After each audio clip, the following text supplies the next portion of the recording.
Clyde, this is maybe our most exciting episode ever because we've got a fantastic guest, and the guest is going to certainly overshadow the commitment I've made because I have eaten the full Applebee's reward. It was the last meal I had. So we're recording this on Saturday. Friday night for dinner, I ate the entire Applebee's reward. So welcome to Survivor Analytics. Know that one of us is powered by Bourbon Street Chicken and Shrimp. I'm the voice of the people. My name is Jack. With me, as always, the true expert. Say hi, Clyde. What's up, party people? As Jack mentioned, we do have a special guest today. In watching this week's episode, we noticed that there was a lot of screen time dedicated to Liz's favorite sandwich, which is, of course, the Applebee's Bourbon Street Onion Burger with Swiss. And we needed another expert in the sandwich arena. So joining us is the finalist of Survivor 45. We got Austin. Thank you, Clyde and Jack. So happy to be here. And oh my gosh, I totally feel Liz's pain. Losing out on a sandwich perhaps is the greatest loss that you can have on Survivor. Even worse than having your name written down is watching a delicious sandwich get taken from under you. So I feel for her. I'm excited to dissect this episode. Let's do it. Yeah, this has been one of my favorite episodes of the entire season. It's either this week or last week are in the running for my favorite. But Austin, you have a unique perspective on this because you're just coming off your season. So what have your thoughts been on 46 at large? Are there any elements in that season that you wish were in 45? You know, I think the way 46 was designed, it could have been a very similar season to 45. You know, you have a lot of similar challenges, a lot of similar like twists, like the 3-3-3 split, where the 2-2 split happens and all that stuff. And yet this season could not feel any more different. You know, like there's maybe one true alliance still going on. Everyone's turning on their number one. The post-merge has been absolutely insane. I guess you could make an argument that the pre-merge has some similarities with Yanu and Lulu, but besides that, it's been so different. It's been so fun to watch. I think the characters are complete opposite as the characters we had in 45. So it's just like such a crazy 180, and it makes me realize like how amazing Survivor is as a show, because you can have very similar formats but just completely different results in the end. So it's been really fun to watch. Awesome. So Austin, let me ask, because this is my obligatory question for every guest. Who is your favorite Survivor player of all time? You're allowed to say yourself. I think that's totally fair.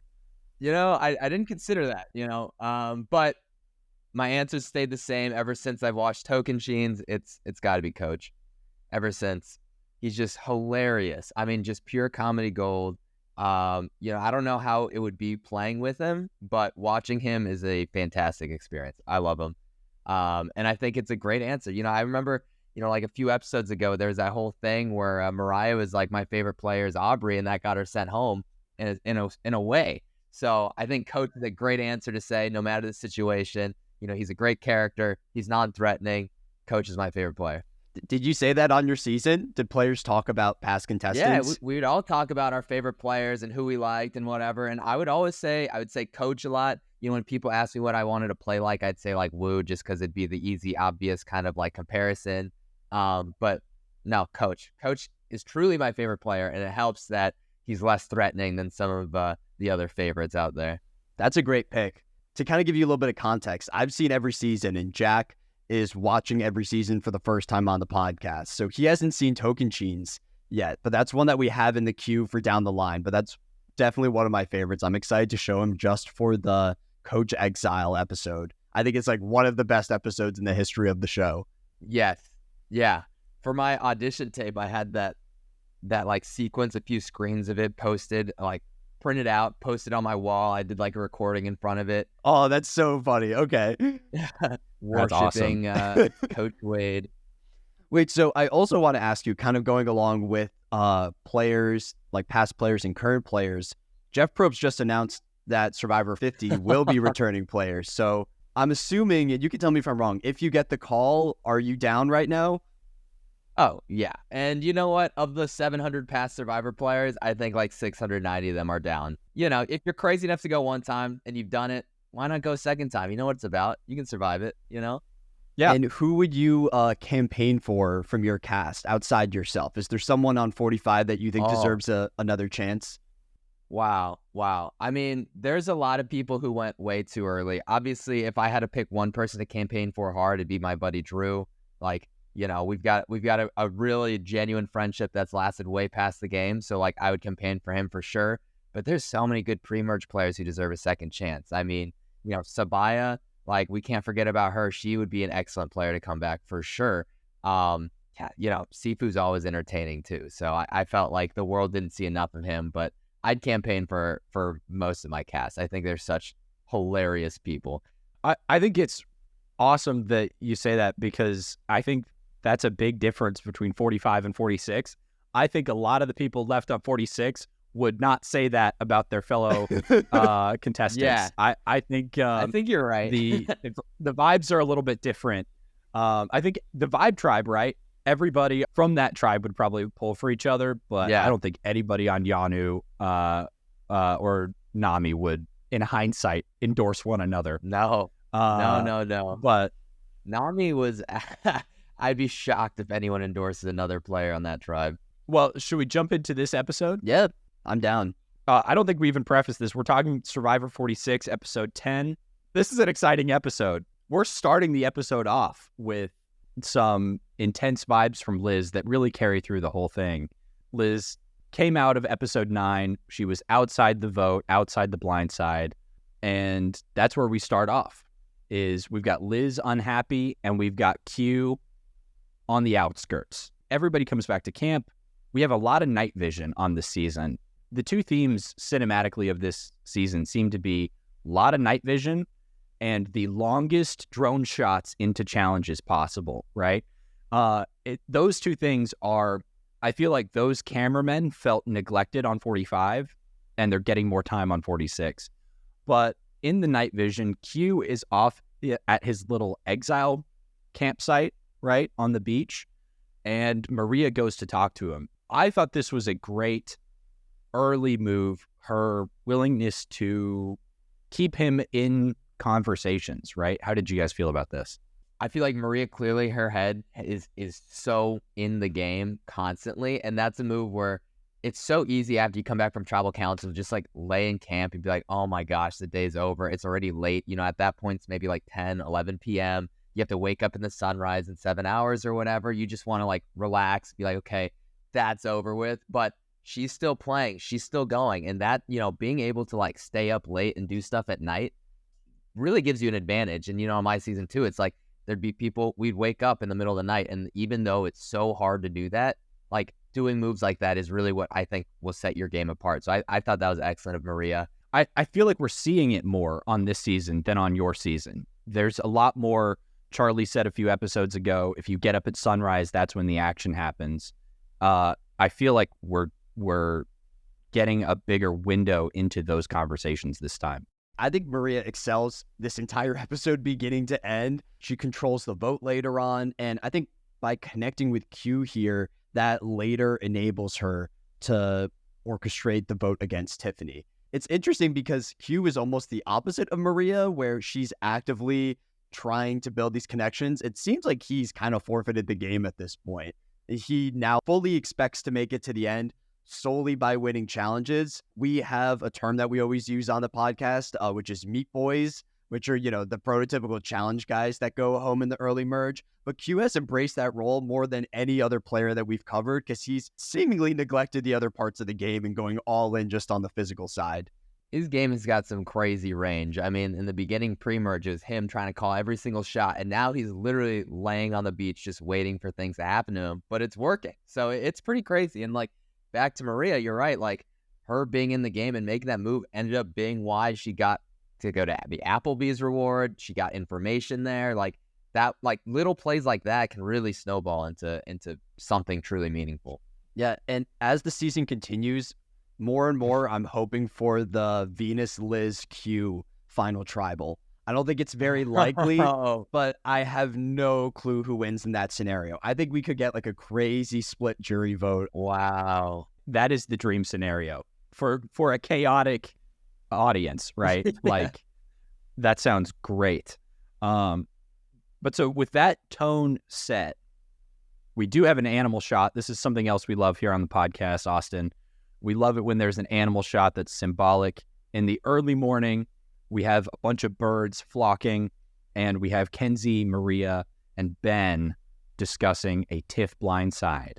And I think, I mean, obviously this comes to pass. Kenzie, I think, leads the charge, right? She starts the conversation about we might need to take her out. Kenzie is wanting to build her resume. Quote, a big resume builder is voting out your number one. Obviously, Kenzie's attitude towards that shifts throughout the episode, but I just think that's an interesting thing to keep in mind is while Kenzie sets this up, other people bring this home. And so I just wanted to throw that out there and mention, of course, the animal shot. This was your excuse to throw the animal shot in the episode.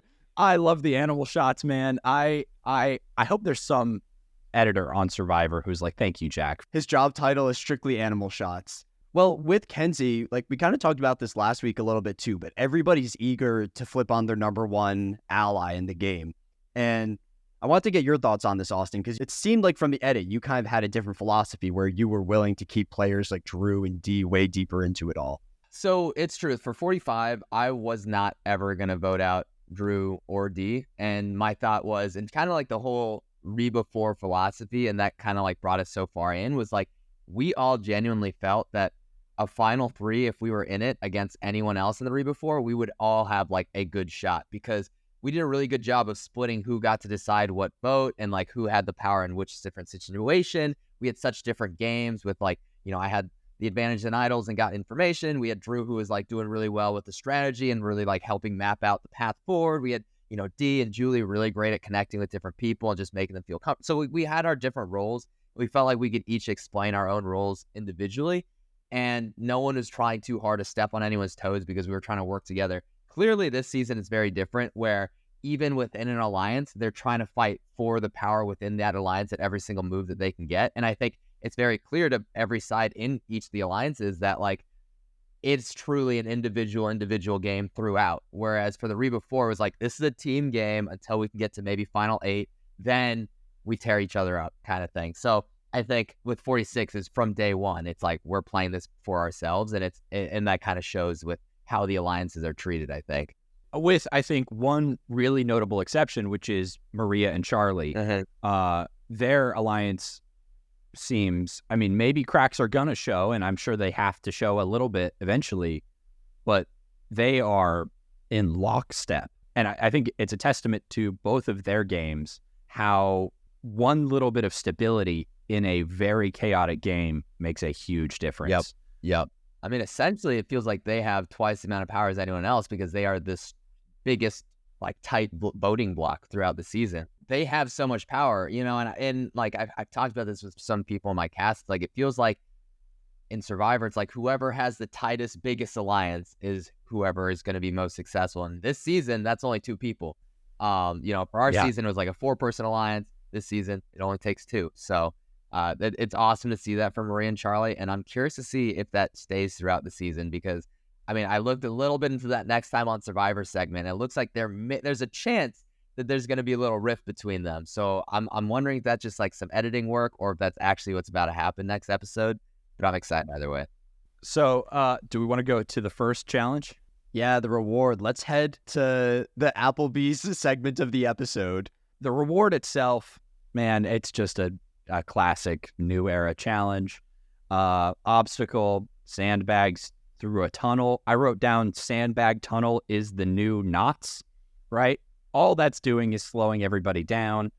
And the reward, of course, the return of sponsored content on Survivor, Applebee's. And we find out that one contestant has a very remarkably strong bond with Applebee's. Liz apparently goes to Applebee's every Wednesday with her daughter, and the combination of Liz having this Applebee's / Survivor tradition with her daughter and her hunger, right? Liz is not eating any coconut. I think she's allergic to fish as well. Like, she is starving on this season. So the stakes are so high for her, right? The exponential level of hunger. I wrote down a quote from Jeff. The answer to your problem is Applebee's, which I don't remember what The problem was there, but I guess it's just the problem of hunger. Before we get into the actual challenge, with this tone, right? You're playing for Applebee's. Austin, if you'd had a sponsored reward challenge on your season and you could pick a restaurant in the hunger of, what is this, what day are we on? Day 17, 18? Something like that. Something like that. Day 18, Survivor 45, if Jeff said, you're playing for blank, what restaurant would you have picked? I mean, if we're staying on themes of like Survivor partnerships, I mean, Applebee's is up there. Maybe Outback would beat it as number one, but it's kind of tight between them because Outback, yeah, steaks, awesome, whatever. Applebee's, I feel like, has a bigger range of the types of food that you might be getting. But it's true. Like, I remember listening, to this week's On Fire podcast, and like Jeff was like, players, they are hoping to have Applebee's on their season. And it's true. Towards the later game, like whenever we went to a challenge or whatever, we're like, please, like Applebee's, it would be like heaven out there. Like seeing Applebee's, like a whole burger. Like, I totally get where Liz is coming from. And like, she is starving. Like you said, Jack, like she hasn't been eating anything. And like, I actually saw like before this, like a photo of her when the season started. And then now in episode 10, like her cheeks are caved in. She really looks like she's lost a lot of weight. And it's like, it's miserable. The hunger really snowballs. But anyways, back to the question. I'd probably Applebee's and Outback. They're both, I think, either one of them I would be jumping in joy, like screaming and probably crying too. Yeah. This is also the easiest marketing technique for Applebee's, to give their food to a group of starving people and watch them celebrate. I go back and forth on these sponsored rewards because they're very gimmicky, but I think they're also kind of hilarious at the same time. Like, this feels similar to CBS running ads to their own shows during the commercial breaks. I will be curious at the end of this discussion. Do you guys think that Applebee's was happy with this sponsored episode, considering how weaponized Applebee's becomes? If I were Applebee's, I'd be so happy because and I'm sure many other people immediately after watching it was like, you know what? Applebee's actually sounds really good right now. I kind of want some Applebee's. There wasn't any nearby me, but like if there was, I was going to order Applebee's. And hey, you got Applebee's. So like, I think you're not the only person who went and got Applebee's after watching that episode. So if I were Applebee's, I'd be so happy. I watched this on a flight and I wrote in all caps, I want Applebee's in my notes because it looks pretty damn good. So let's run through the actual challenge. It doesn't matter. Classic new era challenge. Q wins the reward, which made me really happy. I think Venus said early in the season she wants to be a villain. Hasn't gone great for her. I think Q is starting to have a bit of a villain turn here, where he's been a wild card and now it's taking a sinister turn because he gets to choose 3 people, and there's only, we're at final 9, right? Final 8. He chooses Tiff because he wants to mend the rift there. Tiff is very caught off guard. At that point, Liz starts begging. He chooses Maria. Shout out to her for her laying the groundwork early that morning. Liz starts sobbing. And then he chooses Kenzie. And he's like, all right, Yanu needs to get back in it. And Liz starts screaming. She apologizes. Jeff says, no, take your moment. Like, you're in a tough spot. She starts screaming at Q about how he has blown up her tactical. Yeah. Go ahead, Clyde. Talk about it. With the whole Liz outburst, first, I just want to say this is great for the show. I think we needed more interpersonal tension in the new era of Survivor. We have a couple scenes like this in the other seasons, but nothing really to this extent. Fun fact, I listened to Tiffany's exit interview, and apparently both Maria and Kenzie attempted to volunteer their spots for Liz to go on reward, and Q told them no, which I think is great. I think Q should have the final say in the matter, and that's how you play the game, right? Like I mentioned earlier, Liz snapping is great for the show at large, and I think when you look at this cast, there are so many agitators in this group. I feel like we've concentrated them all in one season. You had like Venus, who feuded with Tevin and Hunter. You have Liz, who is beef with Q. You have Q, who has beef with people. Even Banu in the pre-merge was like unintentionally creating beef around camp. And you kind of hit on this earlier, but Liz claims that Q is the reason why her game is going poorly. And I don't believe that at all. I think this is entirely self-inflicted on Liz's part because she votes out Tevin at final 10, cutting her Nami allies like way too early. And then she gets flipped on at final 9, losing Hunter. So I don't understand what Q really did in that to cause Liz to lose control. I think in her mind, Q attempting to quit at the final 10 kind of overshadowed her big move. But that doesn't change the fact that she's positioned on the bottom after those two. I think the combination of the chaos overshadowing her move, and it's hunger, right? They're all hungry, right? Charlie says, I think at the start of this challenge, when you stand up, you got to take a minute, which Austin, I'm sure you can attest to, right? Oh, yeah. I mean, you saw my season, Jake passed out a few times. Like, yeah, that, you feel it. When you stand up, we are told to count to 10 before we move, or else there's a risk of passing out. And that's the baseline. That's when you're eating coconut. That's when you're... We had rice by then, you know? Yeah. Oh, yeah. Scoops of rice by then. They are dying out there. Yeah, this season is extreme hunger. I think it's why Jeff keeps trying to make the deals is just out of concern. Like production is saying we need to get some calories into these people, but Liz isn't getting them. I think when you have that level of hunger and you're already frustrated with somebody and the emotional connection she has with Applebee's, it all adds up. Quote, I don't think I screamed that hard during my divorce. I will just throw out, Jeff says, the Applebee's chef is waiting for you. I'm pretty sure the chef at Applebee's is a microwave. I think they could have flown out the Applebee's chef. I think that's in the card. They had the employees there. I forget where I heard it, but they flew out a chef from Applebee's with all the ingredients, and they cooked it fresh over there for everybody. Unclear if that's how it's done in Applebee's itself, but that's how it was done for this. The idea of being like, all right, we're going to fly out Applebee's employees to do this.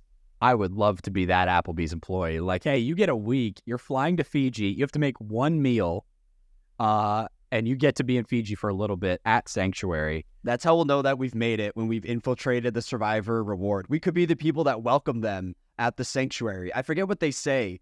Oh, I wrote it down. They say, Bula, welcome to Applebee's. I don't know. Bula. Austin, is that a Fijian thing? Yeah. I think it just is like a greeting. That'll be our goal. If we can be 2 of the 3 people that stands at the front of the Survivor Sanctuary. With the Applebee's name tag. Yeah. Or it could be like Island of the Idols. They come to you all and you give them some like analytics on what to do next. Oh, they come to us for advice? Well, Austin, I want to get your thoughts on Q selections because you won rewards on your season. You know what it's like to select people in that situation. I have so many thoughts about this whole scene. So yeah, I'm glad that you're asking a specific question about it. The selection is hard, and there's a reason why people try to not win reward challenges so that they avoid having to make this sort of decision. I had to make a couple reward decisions, but for me, it was less hard because I kind of like was prepared and I went into the challenge before being like to the people who I wasn't going to bring, like Drew or whatever, for like the helicopter award, for example, and Julie. And I'd be like, listen, I'm thinking I'm going to take D. I'm thinking I'm going to take Katura. This is why. Is that cool? And then kind of explain them whether or not that was the real reason or not, but explain to them why I'm not taking them. They're like, okay, fine. I get it. Just to avoid that potential like awkwardness. But I remember like for, because this challenge happened the same and was the same kind of magnitude as the turkey reward for my season that Emily won. And she ended up picking all the women to go with her to go for that.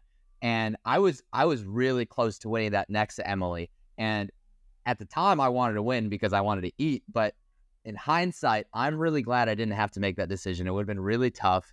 I don't know. It's like a mix of strategy with social politics mixed with sort of like equity. And I think the different seasons kind of approach it differently. For example, for our season, you look at the auction. At that point, Emily and Kelly hadn't eaten yet. And we agreed as a cast, we're not bidding on stuff until they eat. This season, that would never happen. They don't care about that. And it just sort of like, and it sounds kind of cliche to say, but it's like you're really building society where it's like for our season, if one of us bid on top of Emily or Kelly, people would get pissed at us and like look towards us. Whereas if that happened in 46, it's like, okay, whatever. We're all playing for ourselves. Like it doesn't matter. So I think Q's selection, I respect how he went about it. I respect that he felt like he didn't have to owe Liz anything and he doubled down on it by not letting anyone switch out. Was it the right strategic move? We saw later in this episode, maybe not, because, the people who we brought on immediately were like, yeah, this doesn't woo me. I'm still down to vote Q out kind of thing. And they both ended up voting for Q.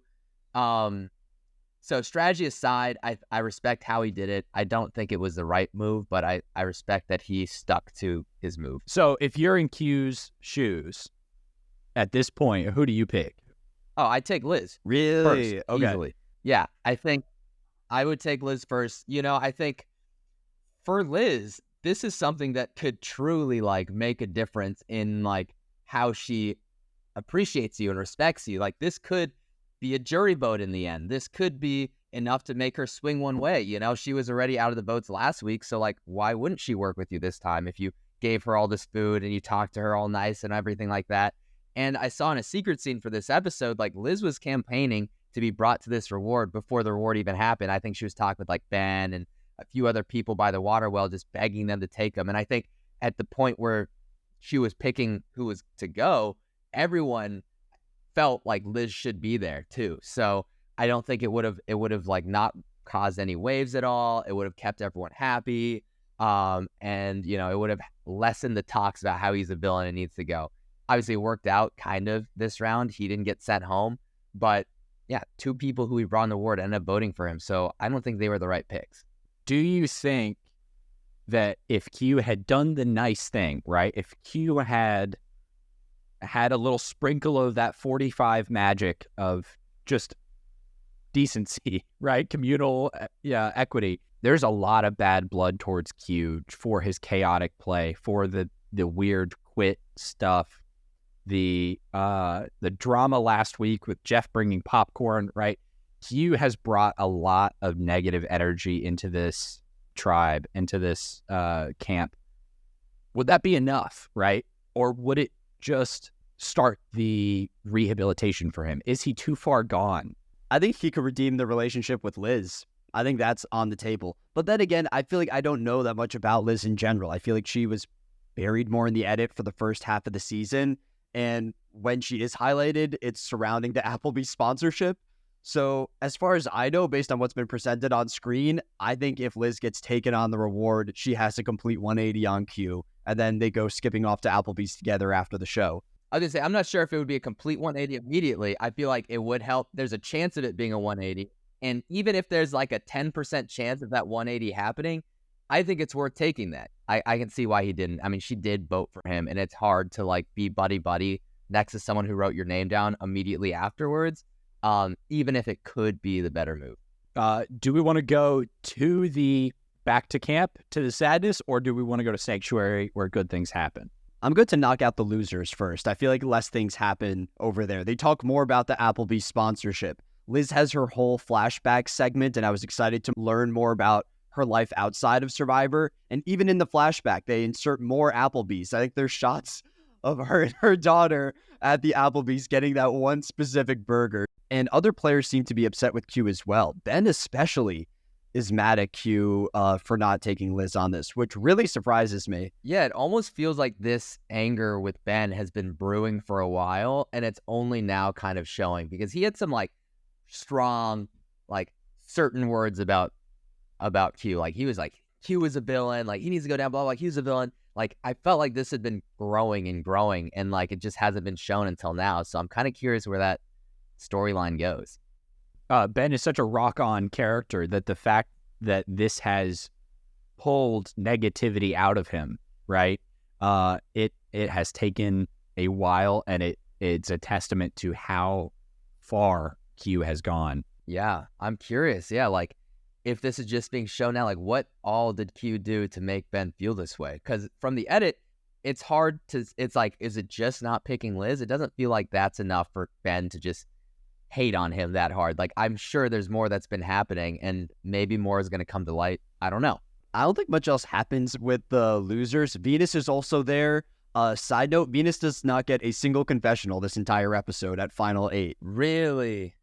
Yeah, there's a lot of Venus stans that will comment on our TikToks and stuff, and I think getting 0 confessionals this late in the season might not be the best look for her win equity moving forward. But that's just me overreading the edit Yeah, no, I mean, all of her enemies have been slain, so now she's getting a little cool off, right? Until she builds up more enemies, maybe.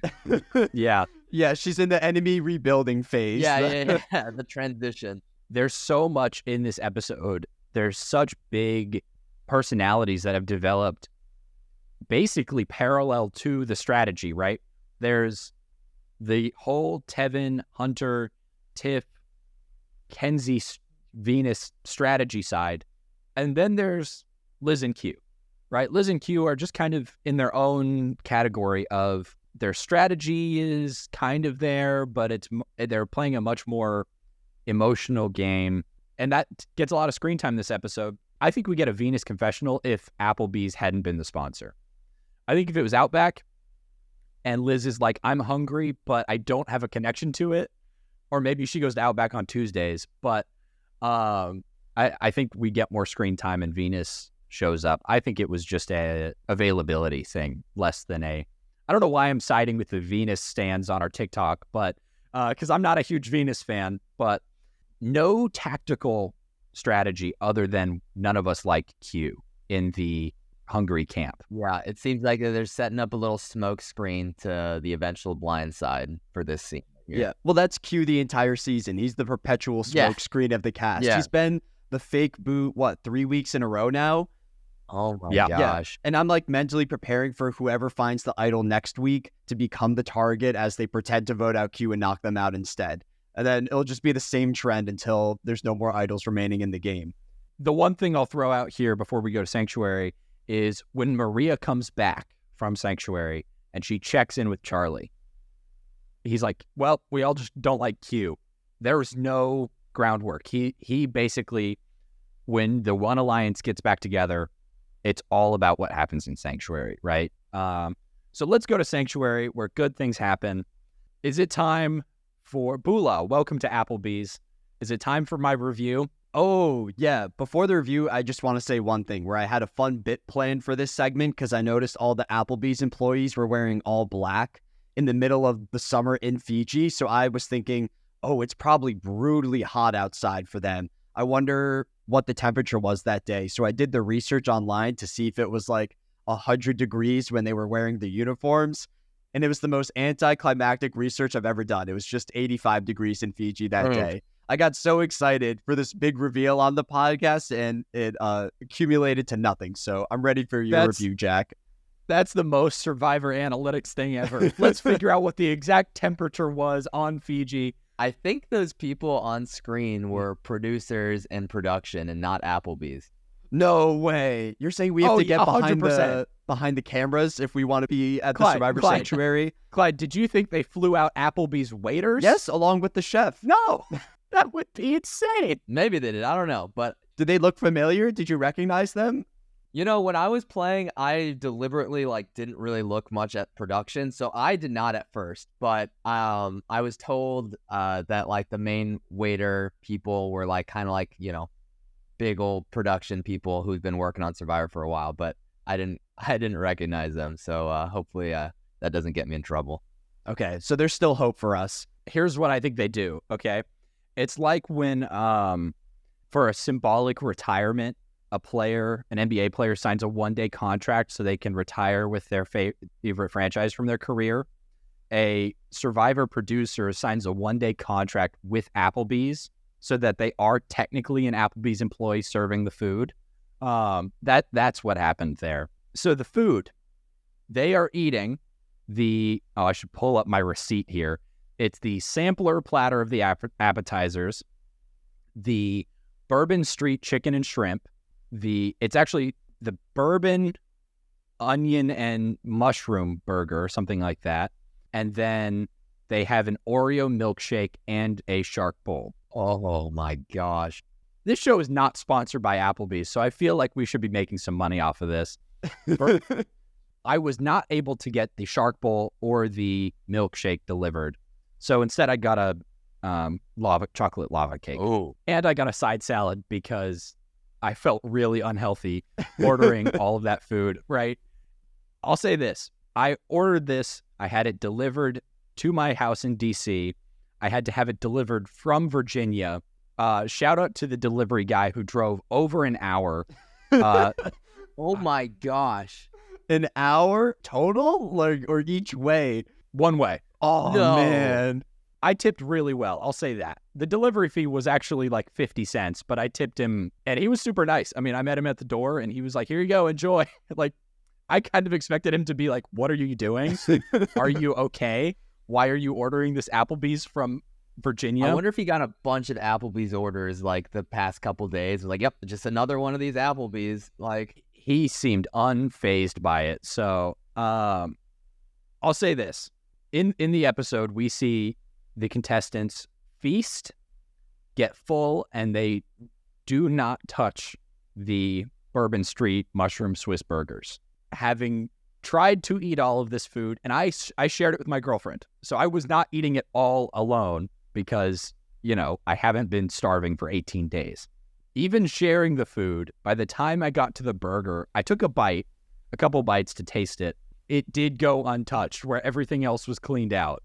Was that on purpose? Well, I went in order, right? This was for documentary purposes. Oh, of course. I went down the line, did not have the milkshake, did not have the shark bowl, which I was really disappointed about the lack of shark bowl. Well, I feel like the Shark Bowl alcohol content is kind of high. I've had it like maybe a couple times before at an Applebee's, and I felt Right. like I walked out and I was like, I'm like tipsier than I should be leaving an Applebee's. So I can only imagine if you haven't eaten in like 2-3 Oh my weeks, gosh. how that's gonna hit. oh, I feel like that shark little gummy would be a nice thing to just put in your pants for a snack later too, you know? You can do that. Can you get away with that? Sneaking stuff back? No, they definitely check you and make sure. But if you put a little gummy in your pants, I think it'd be fine. It'd be a little gross.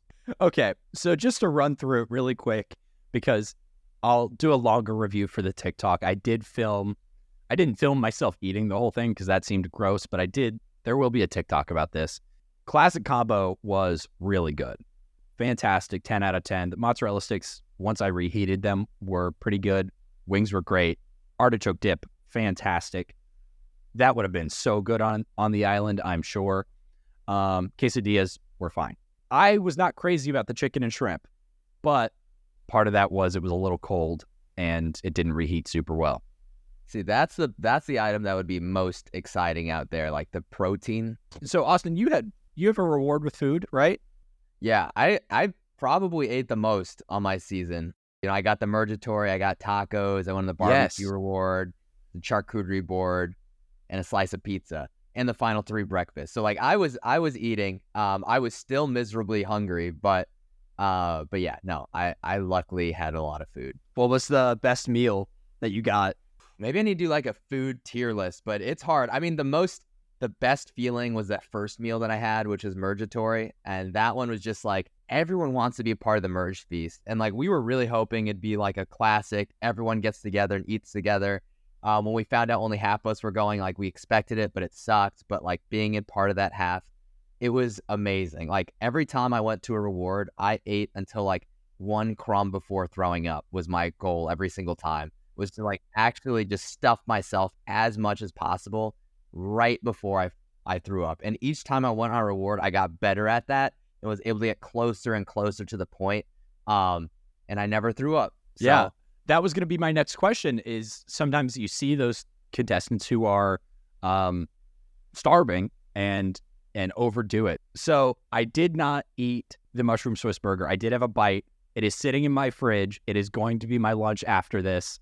The editing on this reward is the most tuned for drama I feel like we have seen in a long time on Survivor, because we get a crossfade from the uneaten 4 Bourbon Street mushroom Swiss burgers to Liz's hungry face. It is frame to frame. There's a frame in there where it's half burger, half Liz's face. It is truly brutal. I hope Liz gets to do some sponsored content with Applebee's after this, because she has clearly proven to be an Applebee's advocate. Overall review, considering it was driven from over an hour away, I did feel so full that I had to go for like a 3-mile walk after I ate, because I was like, I can't sit with this. I'm going to give it 8 out of 10. Oh, I've decided that going forward, when possible, I will be attempting to consume the rewards as they come up. Kind of going along with Liz, I saw a photo circulating on Twitter this week of I think I know what you're going to say. Yeah, you know the photo? When the cast was initially announced, Survivor Insider releases photos of all the 18 contestants, and they're not official ones. Austin had one too. I don't remember what yours was. I think you might have been like in a forest or something like that for when the cast got leaked. Liz's cast photo before the official is her wearing a bandana, and the bandana's design is a burger. So they were alluding to this months ago before any of this even happened. So it was just fate that it worked out that way.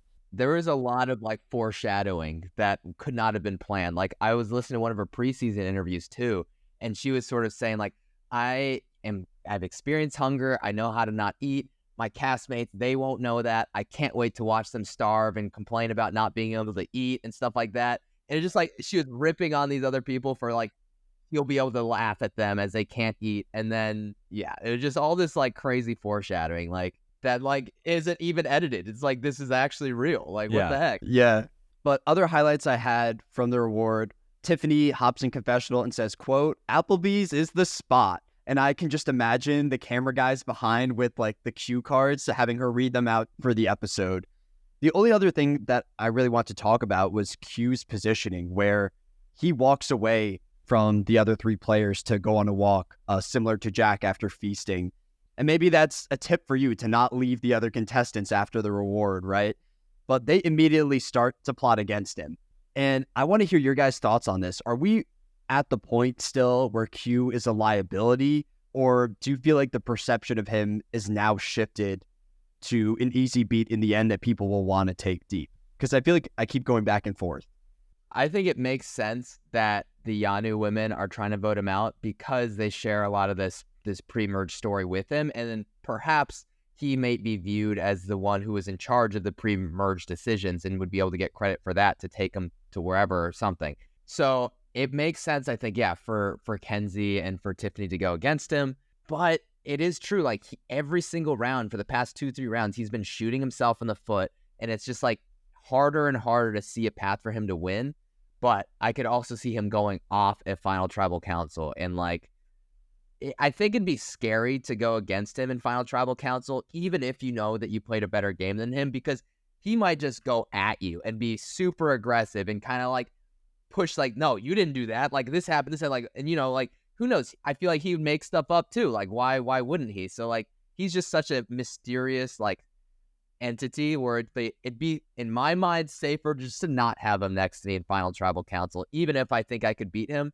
But if he continues playing more rounds like this, I think that'll officially flip and be like, yeah, just take him. But I think as of now, I still wouldn't want him to go further. That's interesting what you said about him controlling the pre-merge.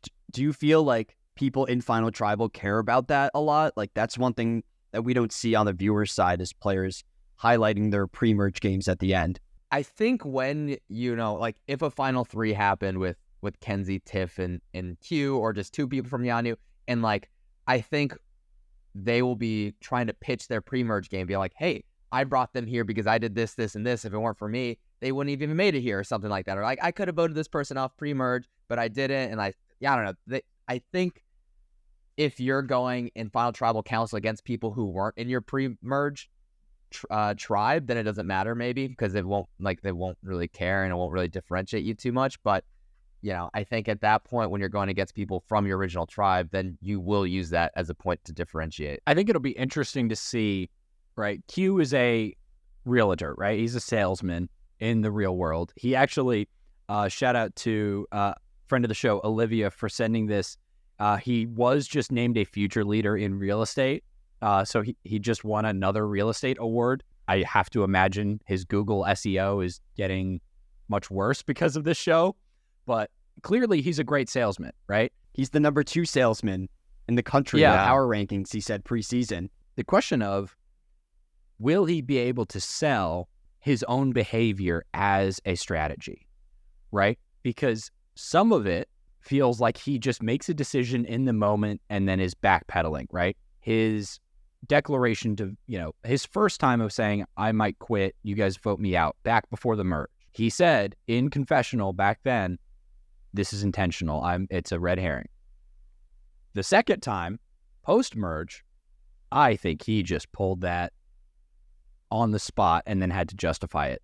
So it's a question of, will he try to sell that stuff as intentional, and will anybody buy it? This jury knows him real well, and I think the bad blood is going to overshadow any sales pitch he tries to make. I agree with what I think you're saying, that like I think he will try to spin it as like, I did this on purpose. I mean, you heard him after a confessional after losing a challenge. He's like, oh yeah, I lost that on purpose. Unclear if he actually did. I think he will sell everything he did as purposeful, strategic, but I also don't think that the jury will buy it. But so yeah, I kind of agree with you there. It'll depend who he sits next to. If he gets the Dream, Liz, and Venus Q Final Tribal Council, I could potentially see him winning if people are just sick of the other two contestants. But that's everything I had at the Sanctuary. There are some conversations when people return to camp where Liz attempts to apologize to Q, but it's pretty obvious, in my opinion, that she's not very authentic with that apology. I'm good to go to immunity if you guys are. Yeah, let's do it. We get another insanely long drone shot here. I really do think, we've talked about this a couple times on the show, it is getting further back on every immunity challenge. So they get in there, and it's an endurance challenge, so the drone isn't even showing off that much stuff, right? It's not a big challenge. It's one mechanism. But it's an endurance challenge holding a handle that is attached to a rope, that is attached to a bucket, containing 25% of your pre-game weight. The name of the challenge is Wrist Assured. Wrist Assured is a very good name. We have a rice twist here. And first off, Jeff makes the same offer as the previous rice twist. 4 people sit or give up 2 votes. Kenzie initially steps forward but backs out. And then Jeff, and I think this was production saying, Liz might die if we don't feed her. Jeff says, individual portions, anybody can give up their shot at immunity for a vote, or for individual portion of rice, and Liz accepts that. Yeah, I completely agree with the conspiracy theory that production inserted this later in the season, given that the cast never took the rice earlier. Like, Jeff always wants to run the rice negotiation, but I'm not sure when they plan the season if they write out like, okay, at final 8 we'll do the individual rice, or if they just kind of take a look at the cast and then put it in the mug and offer it that way. This is the first season in the new era where they didn't make the deal, right? I feel like they had to scramble because they were expecting people to have the rice and take the deal. I feel like they have been planning these seasons knowing that one of these times they're going to deny the rice. So I think they have it planned to like bring it back later on. The individual portion, though, I'm not sure. That could have been a last second kind of ad, be like, yeah, Liz is dying. But I do think they kind of already planned for like, if they say no, we'll offer it again here, because it's like 4 people giving up their chance of winning is really steep. And I thought it was just a matter of time till it didn't happen once. I feel like this is as close as we could get to Jeff holding up a cup that basically had Liz's name written on it with the rice inside. It'll also be interesting too, because other players could use that rice, I think there's a chance that if Liz gets voted out of the game, we're going to get scenes of everybody else passing Liz's rice around. That's true. That is incentive to vote out Liz. Yeah. If you're Liz, you just eat it all in one go. That way no one has a chance to vote you out for your rice, or do you still like portion it out? Or you bring it with you to tribal and you walk out with it. You take your jar with you. You're shaking it as you go. Goodbye.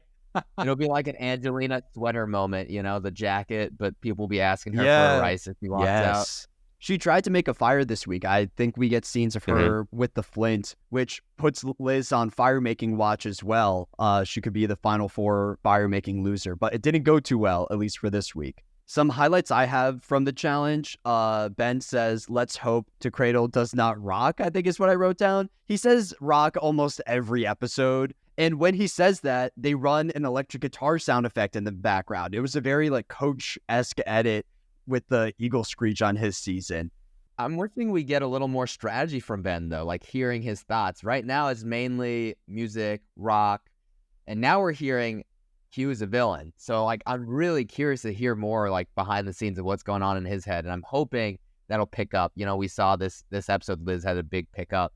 maybe Ben's about to have one too, because he is probably the last person to have like a really big episode focused on him kind of thing. So Yeah. And with Ben, he actually talks with Venus on the bench, and they're actively rooting against Q during the challenge. And I wanted to get your thoughts, Austin. Can you get a vibe check when you're in these challenges of who the people on the bench are rooting for and against, or are they pretty secretive with it all? yeah, no, I think it's pretty obvious. I mean, the one that I beat Bruce, at that point, everyone wanted Bruce to lose that. So I knew I had the home court advantage there. And like, for me, it was easier because every time I went in with like my Reba 4, we always had a target already. So it was like, okay, as long as they don't win. So we already had our people we were rooting for. And usually by then too, we'd also have, Emily and Couture and stuff. So it's like, we kind of had like who we were rooting for and rooting against. This season, it's probably different though. Yeah. They start manifesting. They're kind of sending bad vibes. The vibe tribe has shifted into a offensive weapon, right? Austin, my question for you, you had a couple great endurance challenges on your season. What's the mentality when you're actually up there, right? It's such a mental challenge. Yeah. Where's your head? These challenges are, it's all willpower. It's all who can take the most pain. Muscles come into play or balance or whatever. But like at the end of the day, to win any of those challenges, you have to be willing to deal with a lot of pain.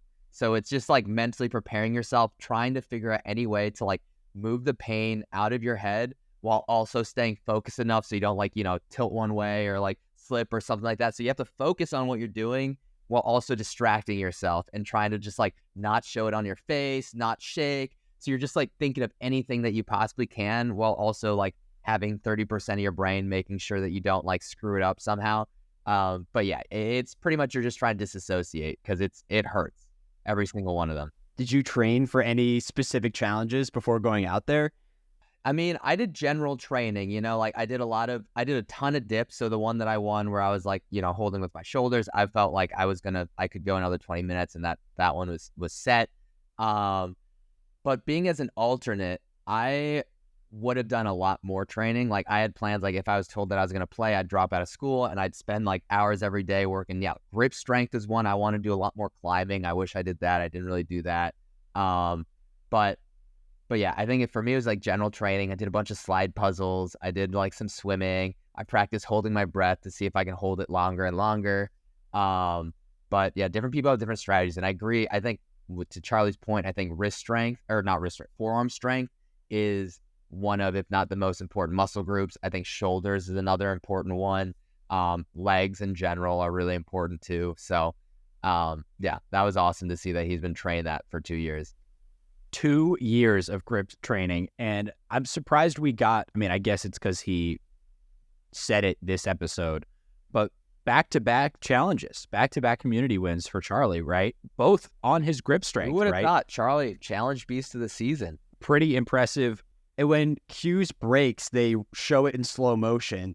And at that moment, I thought Q's done. This is the end of his run on Survivor because he had the moment earlier in the season where he shot the slingshot in slow motion. So I thought this is his complete arc. He had that big victory early in the season, and now it ends with this slow motion challenge. But here he is going into the final 7. It seems like the smoke screen even got me this week. I'm good to head to the pre-tribal discussion. So, is there another animal shot? Is that what it is? I don't know why I wrote down lone bird. Maybe it's just very clearly alone in the sky. And that's ahead of Tiff saying tonight's an easy vote. And she also says, I haven't heard another name today, which seemed like pretty hardcore foreshadowing.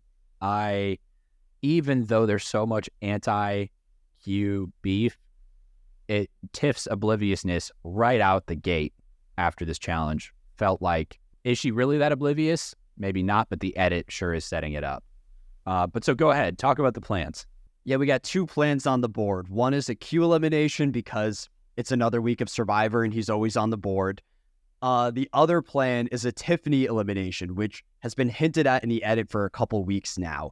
The interesting aspect of the Tiffany plan is that Kenzie is no longer on board. Quote, it's not singing the same heart song it was. Kenzie is not feeling the resume building move anymore.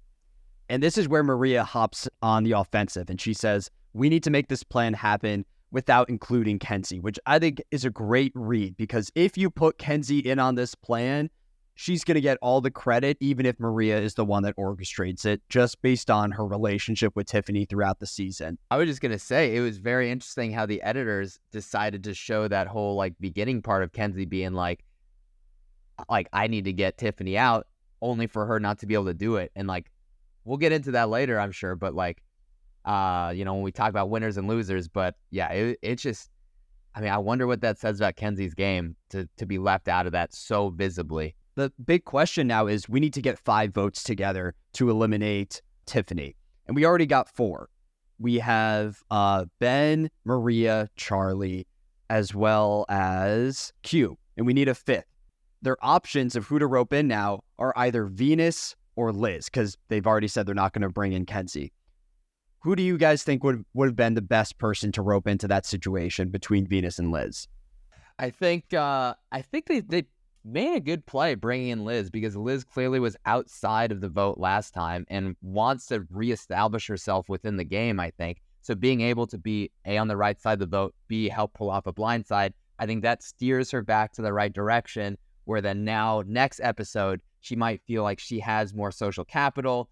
They maybe trust me more that I'm working with them. Maybe now I can use that to do a move of my own kind of thing versus Venus is more of a wild card where it's like, okay, will she tell Kenzie and try building some alliance with her or something like that? I think Liz was the better move. But hindsight's 2020. So yeah, I totally agree that Liz was the better move. I think it builds even the move is great for Maria, right?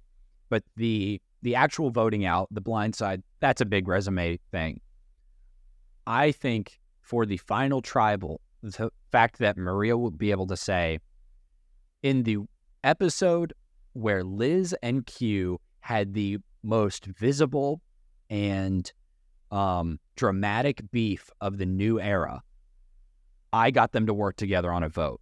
That's huge. Almost bigger than the blind side in the end because, the blind side's great, but it's also the 4th one in a row. This is a season of blind sides, and so the social play, I think, will pay dividends down the line for Maria. Yeah, for me, this decision to rope in Liz over Venus really speaks to the isolation of Venus amidst the camp. They just saw the beef between Liz and Q at that challenge. So when they had this decision, my initial thought was, of course you're going to pick Venus over Liz.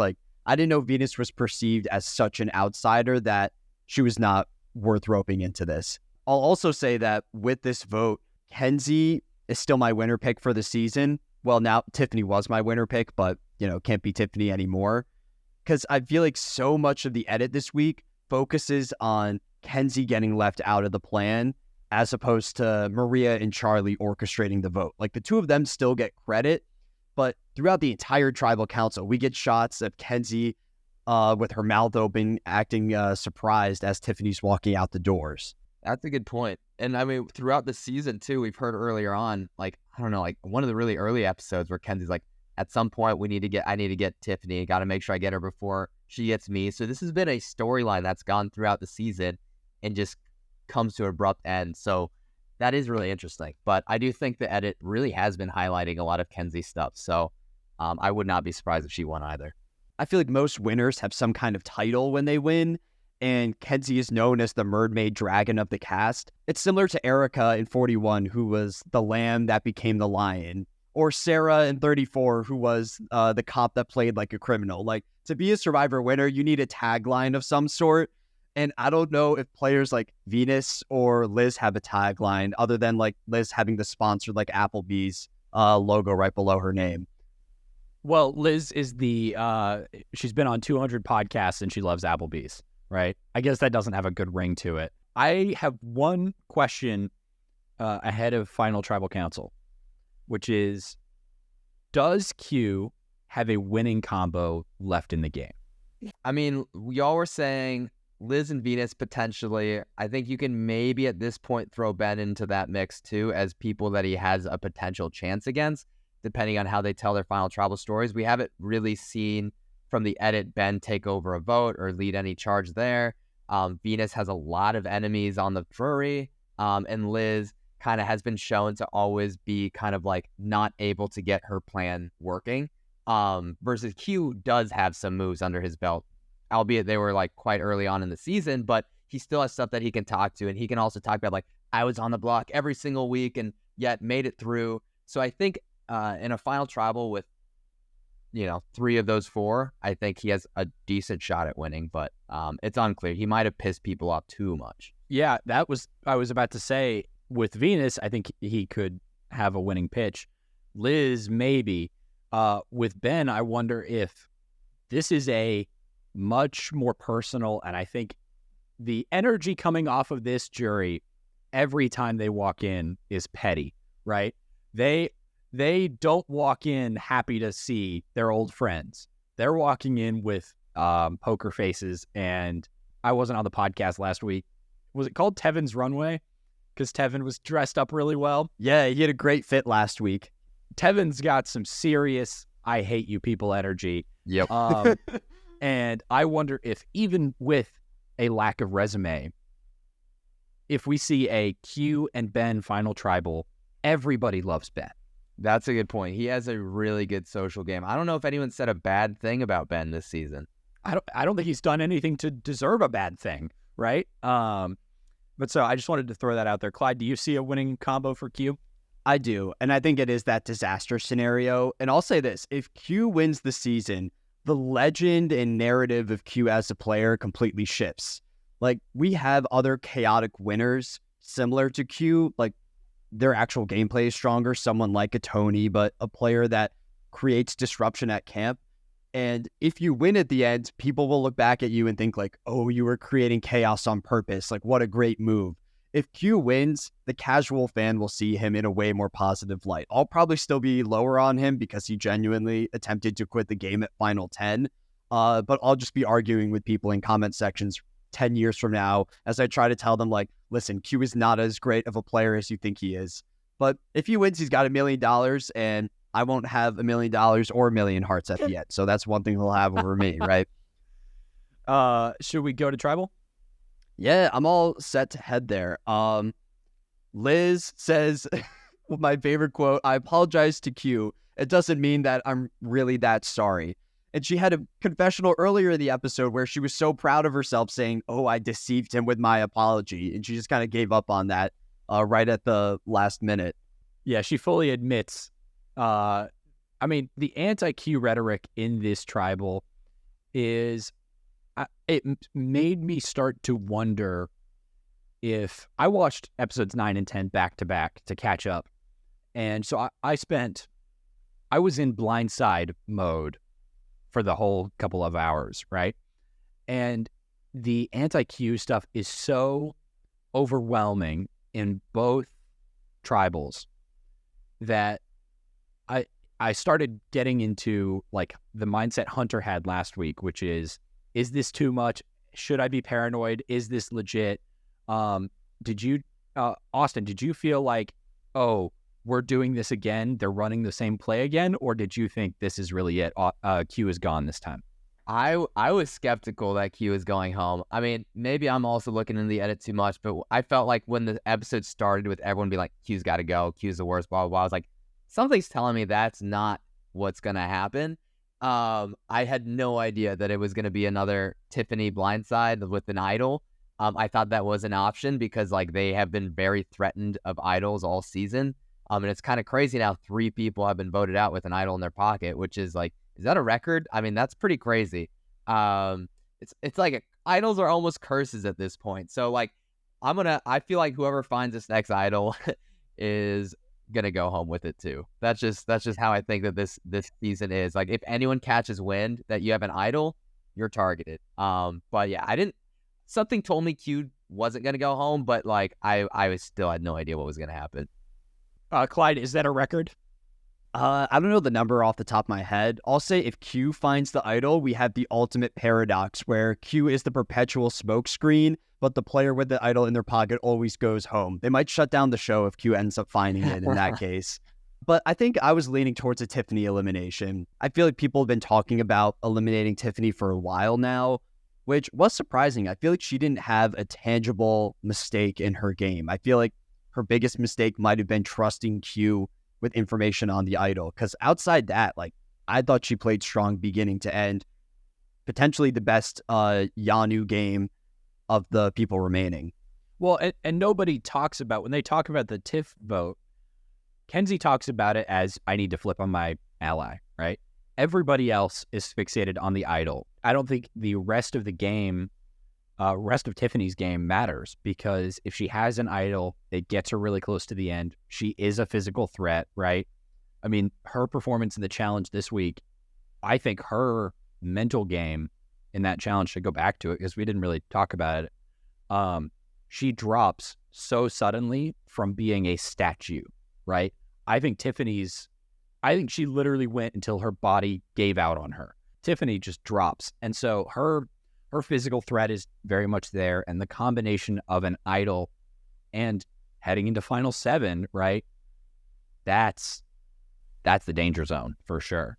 So Tiffany gets voted out here in a 5-3 vote. Great vote this week. I feel like this is the biggest split that we've had on the season so far. Most of the other votes have been close to unanimous. So I have an epitaph for Tiffany. We do one of these every time a contestant gets knocked out of the game. Asterisk, every jury member gets an epitaph. Yeah. So we have R.I.P. Tiffany. Not every painting is a masterpiece.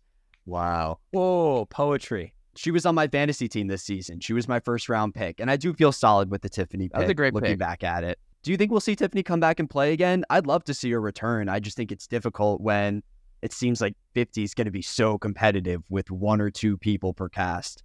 I hope we see her again, too. I think she is an absolute triple threat. Like, she is ripped.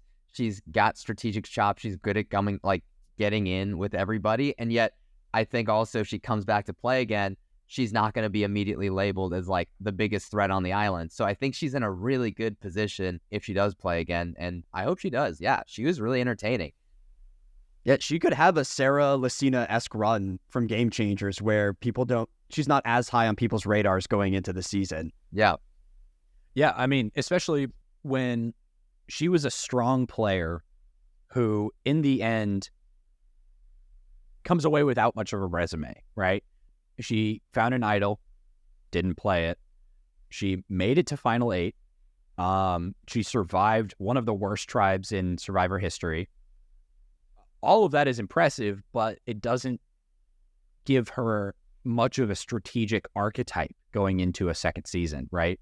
Like, she doesn't have a clear playbook that other people could anticipate or know going in, which, I mean, I haven't watched a returning player season yet as the voice of the people. So I don't know if that's part of it, but I would imagine that there are some strong returning players who do well their second time because they don't have a playbook that people know to look out for. Yeah. I think that happens more often than not.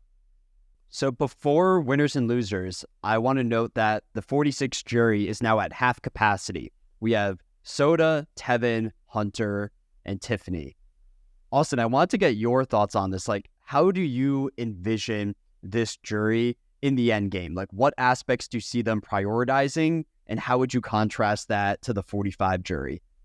So with 45, people were such big fans and students of the game where everyone did their best to sort of put aside personal stuff aside and just focused on who they felt played the best game. I think they'll try to do that for 46. Whether or not that'll actually be the case without letting their emotions seep in, I don't really know, because I can totally see some of the players, like, you know, for example, like if Q goes into the jury, I have no idea who he'd vote for. You know, he'd probably, I have no idea. But like, I think it's interesting. I think, though, we've gotten to a point in the game where, you know, now we're 46 seasons in, people want to vote for who they think is the best player this season, who played the best game, who will represent their season the best. So, like, I'd like to think that they would still do that, but I will not be so naive to say that emotions won't play a role. Yeah. Do you feel like for your jury, there was like one component that was stressed more, whether that be like the physical, social, or strategic? I think it was the social side for our season. I think we had a very social season where, that's why probably there was less crazy blow-ups and less, big fights and dramas. And everyone was kind of more or less getting along, is everyone really valued the social game and like making sure people liked you and wanted to keep you in the game. And they really valued that come tribal council, and indeed, did that excellently. I think this season might be more of a strategic focus perhaps, but I think in general, the social side wins out more times than not. Yeah. I think this season might be a social jury, actually, except it might be different from 45, where 45 was a positive social outlook of who do I like the most, whereas this season might be who do I hate the least. Yeah. Yeah. Yeah. Especially in the disaster scenario, the Liz, Venus, Q scenario, you go, okay, we've seen it set up, right? Tevin and Hunter and Soda all know that Liz doesn't need the money and has talked about how she doesn't need it. Liz makes the end. That's coming up in the questions, right? 100%. I'll say this. Ponderosa is a good vibe right now. Right now, after they all got voted out, like, would you want to be there after that? I feel like that would not be very fun. Yeah, that's a good point. I guess maybe I'll say this. I'd love to get brunch with those four. How about that? Like, I think that's a good vibe. And I think you take the pressure of Survivor out of it, and those Nami plus Tiff, it's a good group. But should we go to winners and losers? Yeah, where do you want to start? Austin, who is your winner? Who do you think is in the best spot coming out of this episode? Oh, man. I mean, I'm between Maria and Charlie, and I think for just sort of the off pick, I'm going to go with Charlie is in the better spot now. I think Maria obviously played such an amazing move and orchestrated that really well. But if there's a theme so far this season and the past few episodes, like people really care about who gets credit for a move. And if it becomes widespread that, oh, Maria made this move happen, I could see her going home and Charlie being able to use her as a shield to get further on. And then once Maria's gone, Charlie gets credit for that move. So I think Charlie is my winner for this episode.